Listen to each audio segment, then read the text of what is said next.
Hey, everybody. I'm here with Taune, who is a therapist and coach and an absolutely beautiful and perfect human. Hi, Taune.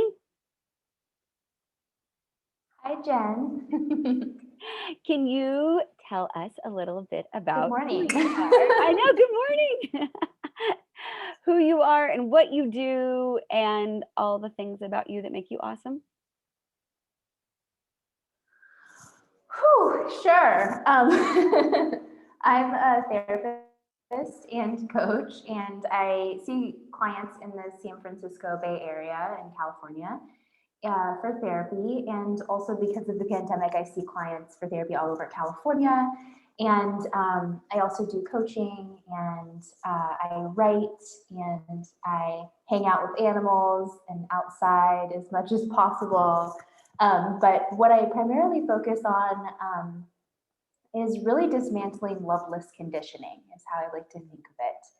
So I really truly believe that healthy, intentional relationships are the foundation of a healthy, intentional society. Mhm. And because of that, I think it's really important the relationship that we have with ourselves and um, beginning that awakening to our own true love process through the relationship that we have with our own life and our own ways of being and our own patterning and conditioning. And then it just goes outward from there. That is awesome. So, how does that okay, so how do you do that? Yeah. Well, I have a transpersonal and psychodynamic background, which, jargon aside, really like to think of it as curious, playful, and contemplative. So I like to join in with clients, kind of excavating their experiences throughout their lives and the stories that have helped make them.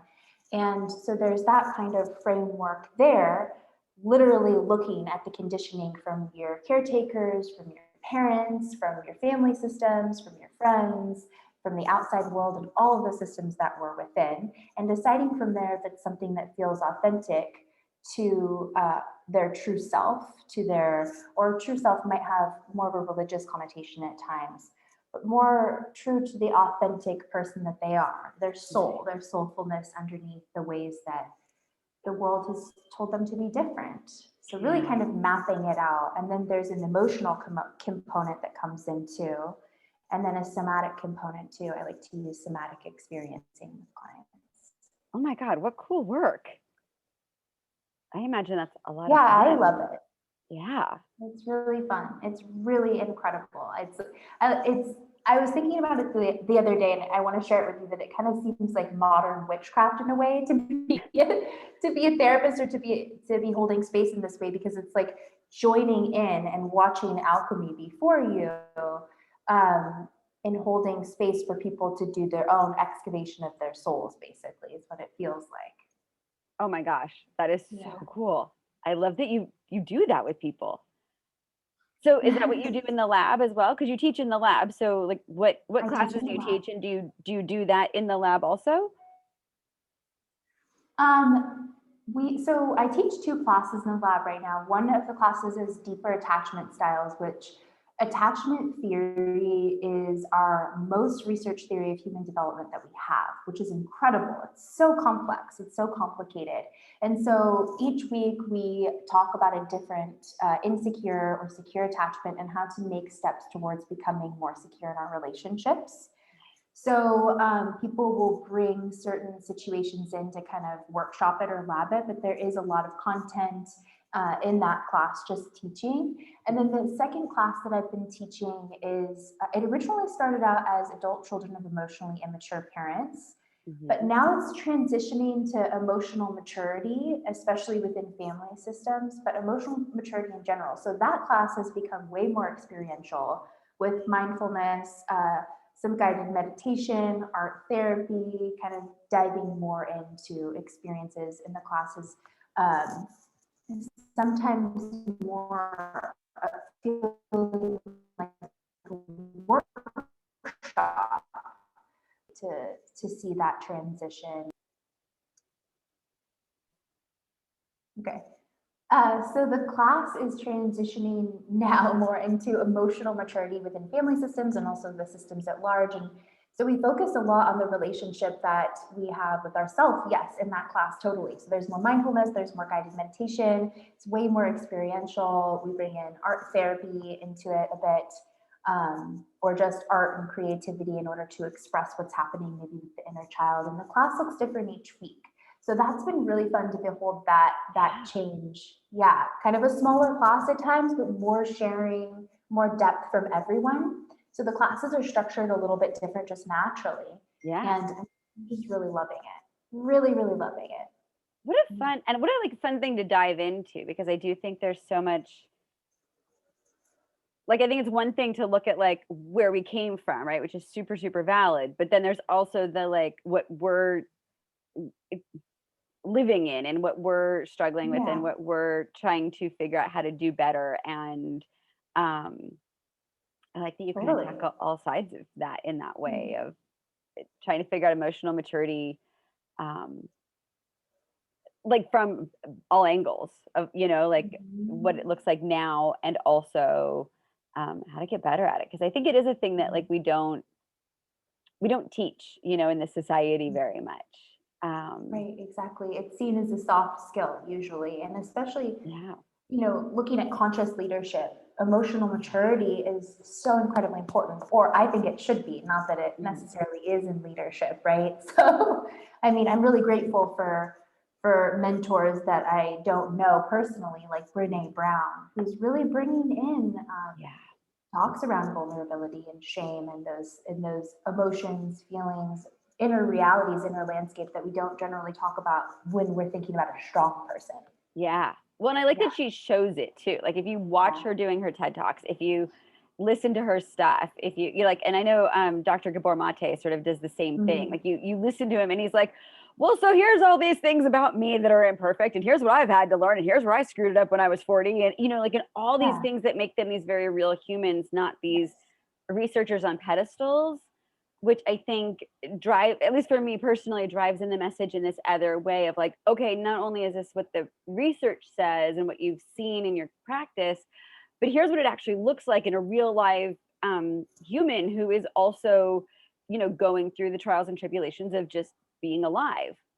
Yes, Um, yes, yes, yes. Yeah. How can we heal domination based culture if we aren't real and authentic? And like Gabor saying, I have ADHD and I started treating it when I was a doctor and I have an addiction to CDs and all of these yeah, things. It's so important to see the full humanity of somebody, to not other. yeah. No, it's so Yeah. nice. And I do like, I think it's very refreshing.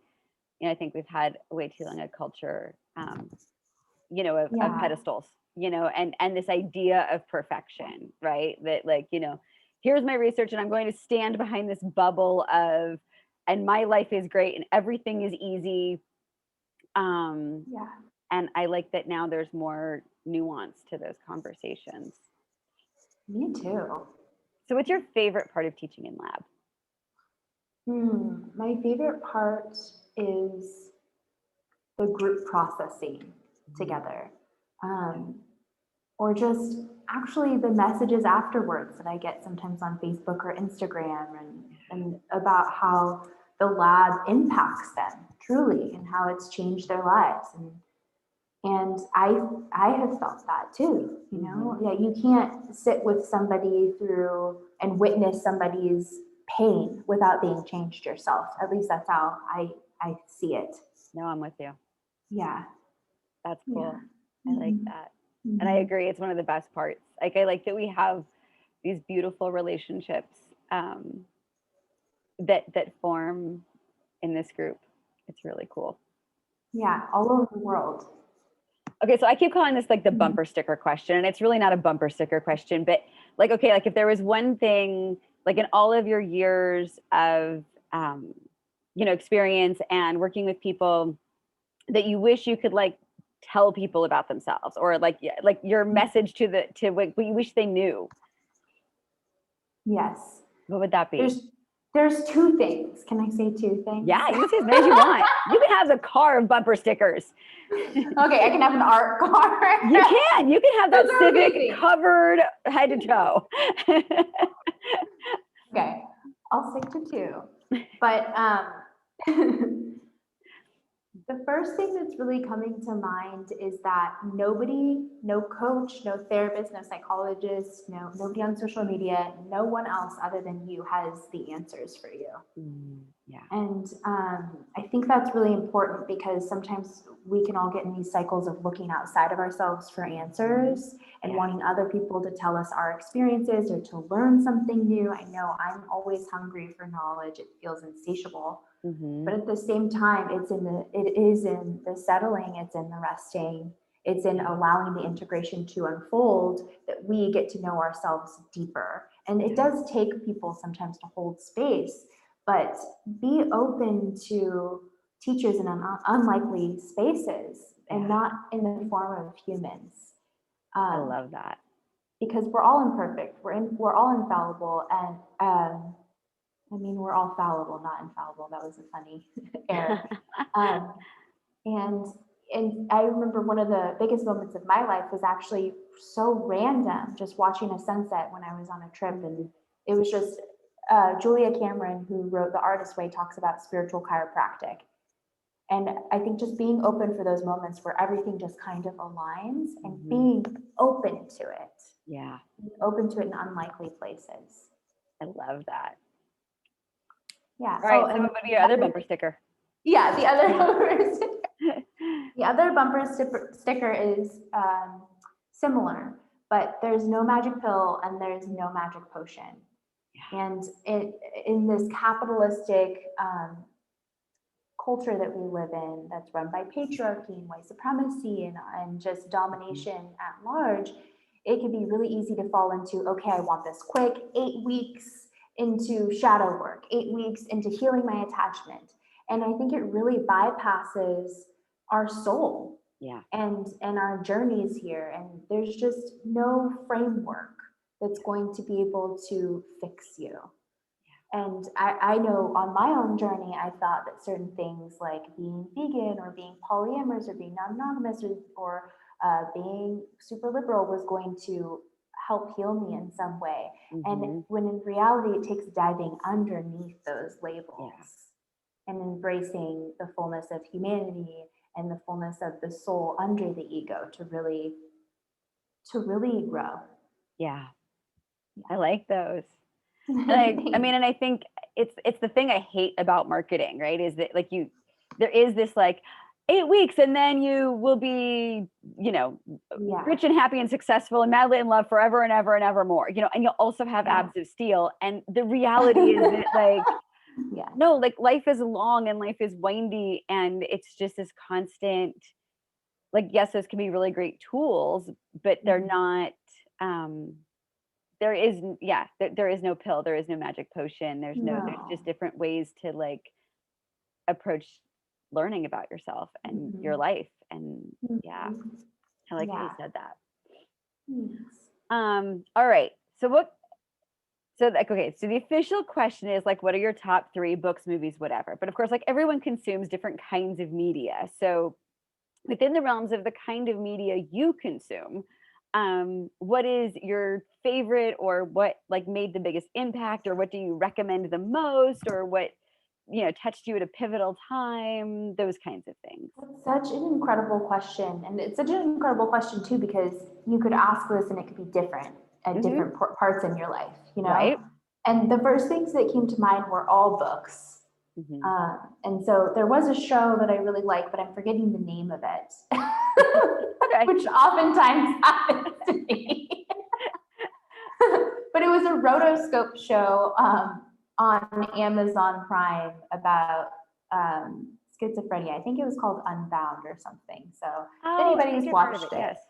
Have you heard of it? Yeah. I've heard of it, but I never saw it. I should find the name. I could Google it because it's right in front of me. But I just thought it was really beautiful, not only visually, but it was like a poem in visual form, which I really love. Yeah. Another totally. And I'm looking it up right now. Sorry, this is probably No, that's not good awesome. for editing. This is like the I'm perk done. to like all of our like, like I always joke about my phone being this like tiny magic like computer. It's like, look, I get to carry the Akashic records around with me, like and it also has cat videos. It's awesome.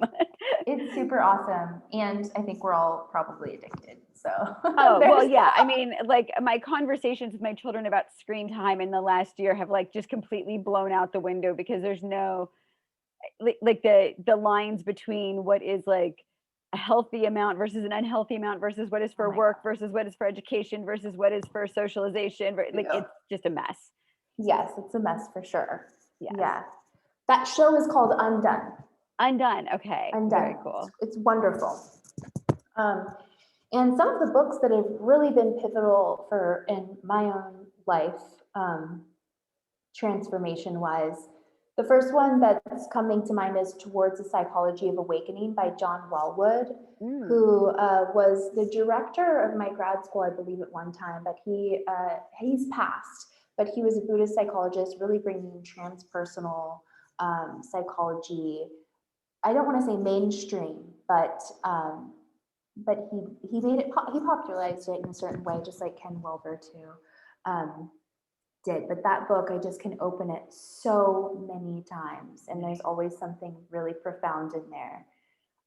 Also, I really love Thich Nhat Hanh, and I love his books, all of them really, but I love The Art of Communicating, and I love True Love. And on that same theme, Bell Hooks, All About Love, was just amazing. It's one of those books where I read it and I felt like it was just pulling the words out from inside of me onto the I page. love that experience. I do too. I really, really do. And then I also really love Belonging by Tokopa Turner. That really helped me going through a really challenging breakup for me. That was really beautiful. She's a Jungian dream worker, but it's very accessible and also very much like I was explaining, Undone. It's like poetry. I mean, it is poetry, but you're joined in with it. And it's really beautiful. And then I love Dr. Clarissa Pinkola Estes' Women Who Run with the Wolves. That's a really beautiful archetypal book. Lots of different stories. And then when I was younger, I always loved just to bring in a couple of like different, because those are all, I mean, some of them are fiction, but it all feels kind of heady in a way, unless you embody it, which is really important. But anyway, I digress. So there's two books from when I was really young that I really loved. And one of them was House on Mango Street. I don't know. It's so great. About a young girl growing up in Chicago and the tales of her family. And then the other one was The Island of Blue Dolphins. I loved that book. It was so good. Mm-hmm. And when you sent me that question this morning, those were the first ones as a child that came up for me. Yeah. So that I just wanted to at least speak to it. No, because I think good books are good books are good books. I mean, those are books that I mean, I could reread now. I mean, I think about oh, I'm gonna lose the name. Wrinkle in Time. Like, I mean, I remember reading that as a kid, like that series. And it's like, but it's like when my kids got old enough to start reading it, it's like I got to dive back into it. And there's still so much meat in there, and it's still this beautiful story. And I feel like so many of our childhood books do qualify as that. So I think it's awesome that you brought that up. Yeah. That's very cool. Yeah, as you're talking about it too, it reminds me how important archetypal psychology is too, and just how it structures ourselves and the stories that we tell ourselves and what we think is important and worthy of working towards in our lives. Yeah. And how it does change our framework of the whole, everything, literally our entire framework, which is such a fun thing to dive into. All the things that make us us. Yeah. Okay, so what do you do on a regular basis that what are your things, like your go-tos to stay, sane and level-headed and, all the things? Yeah, my non-negotiables, because I've had my own struggles with depression and anxiety and ADHD in my life, definitely first and foremost is to get outside every day, um, especially away from house, apartments, neighborhoods, what have you, if I can, like just Yeah. to go on a little hike, just to touch things around me that aren't concrete. Yeah. That's really, really, really important for me. Also, nonlinear movement has become really important for me too. Just like dancing and playing without trying to look cute or have it look a certain way. So, not like a TikTok dance or something, but just allowing different parts of my body to kind of speak, I like and that. just to move. Yeah. And writing. I love Julia Cameron. Again, the Artist Way's suggestion of morning pages, 3 pages upon waking, just to get what is in your psyche out onto the pages. Yeah. Um, and then community. Community is so incredibly important to me, Mhm. especially the kind of community where I don't have to wear a mask. I can Yeah. just be me and all my messiness. It's so important to be able to be held safely in those moments and like to have people that you can be celebrated for being all of your messy self. Um, Yeah. yeah, Yeah. no, it is a beautiful thing. Hmm. All right, well, is there anything else you would like to share with everyone? I'm just really grateful to be a part of the lab with all the teachers and the instructors, and then, of course, the people, the members. I feel really, really lucky, and I'm excited to see what else develops and what else we uncover together. And yeah, Very cool. Well, thank you for hanging out. I appreciate it. yeah, thank you too. Thanks, Jen. Have a wonderful day. You too. Bye.